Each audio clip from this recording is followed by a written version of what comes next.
You're listening to the Adam and Harley Show. So in the studio at the moment we have Nigel Minitor Booshti Booshti. How are you going? Yeah, not bad, man. How's it down there? Yeah, no, I'm pretty good, buddy. So got a couple. That's good to hear. So I've got a couple of questions I want to ask you today. The first question we got is, what inspired you to do YouTube videos, and how long ago did you start doing them? What inspired me? Yeah, what inspired you? Well, I started off one day. I used to always do creative stuff as a child, but now I just go mental. Yep. So one day I was driving through the Hungry Jack's drive-thru. You know the drive-thru? Yeah. Yeah. And I just decided to pull my phone out, and I went mental, right? Yep. And then I showed a couple of friends, and they're like, "Oh, that's pretty good. We should put it on the internet." Yep. Let's put it on the computer, and then people like it. They done a phone calls, done a couple more phone calls, put them on the internet. Yep. And people really like it, you know? Yep. They just went from that and just kept doing it and didn't stop, you know? And Yeah, no, that's it. sounds good. So the inspiration come from Hungry Jack's drive-thru. Well, the drive-thru didn't inspire me in itself. I think it's quite ordinary, to be honest with you. It's just a drive-thru, but yeah. It was my own craziness coming through, you know? It's my real personality that I don't normally do unless I speak in Noonga. Okay, Nigel. So on YouTube you go under the name of Nigel Minitor Booshti Booshti. Now, how did you come up with that name, and why did you come up with that name? Well, I came up with that name because if I used my normal name, it wouldn't be as funny. Yep. And Nigel was an Aboriginal kid at my school. Yep. So I remember, I just started using Nigel all the time, and then Minitor Booshti Booshti. I got to be honest with you, I'm not too proud of that. One of my calls, I forget which one. I think it's Defence Force or something. Yep. I got put on the spot for what my last name was, so I had to make it up, and I'm not too happy with it, to be honest with you. Yeah, no, I reckon it's pretty good anyway. Well, thank you very much, Harley. I'm glad you liked it.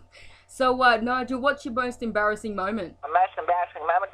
You mean as Nigel? Yeah. What's your most embarrassing moment? Yeah. Most embarrassing moment? Oh, I don't know. I don't really get embarrassed, to be honest with you. I just do my thing. I don't really care what anyone thinks. So yeah, I've never been embarrassed. Okay, would you say you're shocked with the outcome of these videos, as in the popularity of them? No, not really. Well, I guess it's a little bit surprising, I guess. But well, look, there hasn't been a modern day Aboriginal character. You know, there's been There's been King Billy Cockbottle and Kevin Buddy Wilson and Rodney Root. Yep. And that's about it, you know? Like, yep. I was a modern day one. It hasn't been done for about 20 years, and because it's so extreme with all the petrol sniffing and the bashing and all that shit, you know? Yep. But I guess it was bound to happen. Kids was gonna see it and be like, "Oh, look at this crazy book," you know? Yep. Okay, so also, when you ring people up to prank call them, do you make it up on the spot, or do you organise it, or do you organise what you're going to say before you ring them up? Well, I don't plan it word for word. Yeah. But well, I have to have like an idea, you know, like you can't just call them up and just make it up on the spot completely, because you know that's very difficult. Sometimes I've done that, like sometimes, for example, I'll call up and I have an idea. Say, for example, let's say I'm going to call a Ford drugstore, right? Yep. And I'm going to say that I need to deck out my blimp, so I need everything for my blimp. That's the idea. So I'll call them up and roll with that, but then they might throw me off, so I have to, I've got to have comebacks ready and stuff, but I don't plan it. It's just, Yeah, because... I'm a witty man. I'm a witty bull. Yeah, no, I started watching your YouTube videos probably about a year ago. They're really good. I've watched every single one of them on your YouTube channel. Every single one? Every single one. I probably listened to them. You're a true fan. What was that? You're a true fan. I'm a true fan. My favourite one is when you call IGA. Oh, with Wendy from the Ice Show. Yeah. Yeah, Wendy's a funny lady, that one. So, Nigel, there's another question I didn't tell you before we started the interview.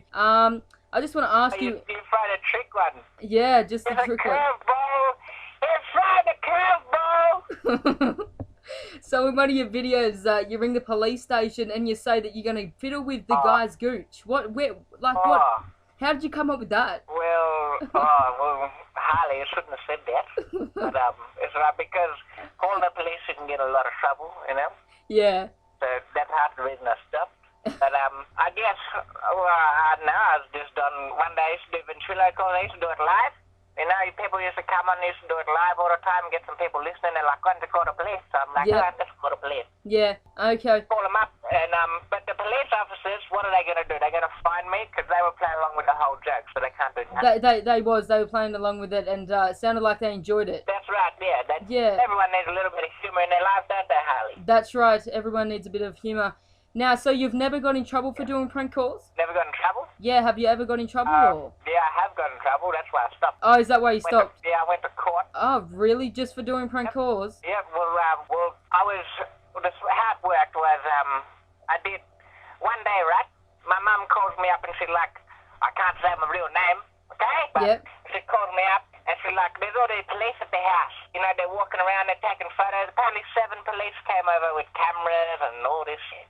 Yep. And as this, I didn't know what I'd done wrong. You know, I thought, well, the only thing it could be is either crazy Noonga or the 15 kilos of marijuana in my backyard. So it ended up being crazy Noonga. Okay. Yeah. So and anyway, I called up the prosecuting officer and he couldn't tell me what it was because I wasn't home at the time. So then I was come home. Yep. And they've interviewed me, and, you know, they've gone through the whole works. Yep. And the prosecuting officer, he was actually a nice guy, and he thought it was really funny. You know, he liked everything about it. Yep. When they were interviewing me, they couldn't stop laughing. And I was just talking normally, but they couldn't stop laughing because they thought it was so funny. Yep, yeah. And then he's like, all right, well, let me go away and come up with a result. And then a couple of months later, he's like, yeah, we have to, you know, we've got to prosecute you. I'm sorry, the DA or whatever his name is, that man, you know, Yep. policeman. Yep. He said, yeah, we got to fine him. And then he said he didn't want to do it. He thought it was funny. So it really annoyed me, to be honest with you. I got no faith in the justice system anymore because, you know, all I did was a 19-year-old kid making a couple of phone calls. Yeah, And, yeah. I don't know how many people out there I've made laugh compared to the amount of people that I've made sad. I reckon I made a lot of people laugh out there. So. Well, you've made a lot of people laugh, and I'm one of them. Well, that's good to hear. It just sucks that... It's very refreshing, Harley. It just sucks that you've got in trouble for doing prank calls when it's really not even that bad, and it's pretty funny, actually. Yeah, it's not that bad. And you know that wobber out the front, or whatever his name is, something like that? You know, that Noonga out the front video?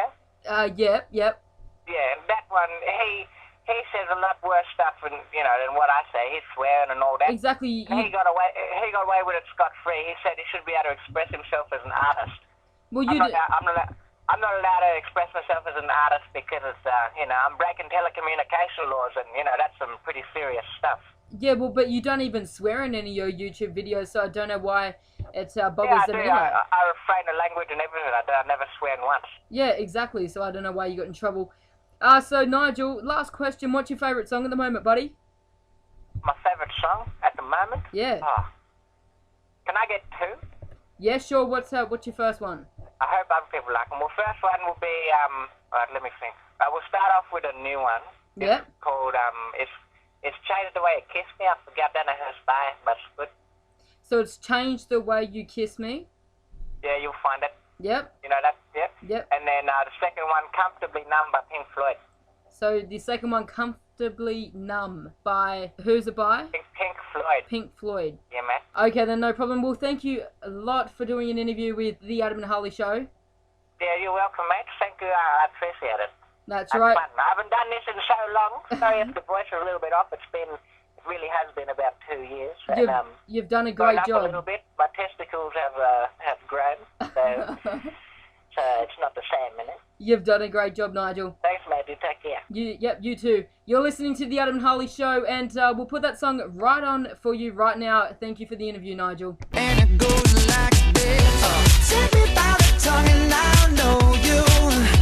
Kiss me till you're drunk and I'll show you all the moves like Jagger. I've got the moves like Jagger. I've got the moves like Jagger. Right across Australia, the Adam and Harley Show. And it goes